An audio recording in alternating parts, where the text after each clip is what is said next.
আরে ইয়ার এই পেন্সিলটা এত ছোট হয়ে গেছে যে ধরাই যাচ্ছে না। এ কি হয়েছে দেখে আমার কাছে দে। আরে তুই এটা দিয়ে কি করবি? আরে তুই আগে দে, তারপর দেখতে থাক।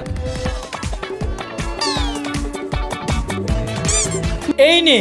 আরে ভাই এত ছোট পেন্সিলটাকে তুই এত বড় করে দিলি, তুই তো আসলে একটা মাল রে। আরে ইয়ার এই রাবারটা বারবার কোথায় যাই? আমার তো এখন মুছতে হবে, এখন আমি কি করব? আরে দেখা খুশবু কোথায় কি করতে হবে? এই শব্দটা মুছতে হবে। আরে দাঁড়া না, আমি মুছে দিচ্ছি। আরে তুই কিভাবে করবি? তোর কাছে কি রাবার আছে? আরে তুই রাবার দিকে করবি, তুই শুধু দেখ।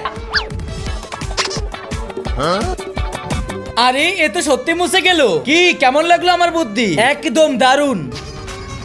এই ক্লাসের ডাস্টারটা প্রতিদিন কোথায় চলে যাই? কারো কাছে কি কোনো ডাস্টার আছে? ম্যাম আমার কাছে ডাস্টার আছে, আমি বাড়ি থেকে বানিয়ে নিয়ে এসেছি। কি বাড়ি থেকে বানিয়ে নিয়ে এসেছো? আরে ভাই এটা দিয়ে তো খুব ভালো মুছেছে, কাল থেকে আর ডাস্টারের প্রয়োজন নেই, তুমি আরো বাড়িয়ে নিয়ে আসবে বাড়ি থেকে। Okay ma'am.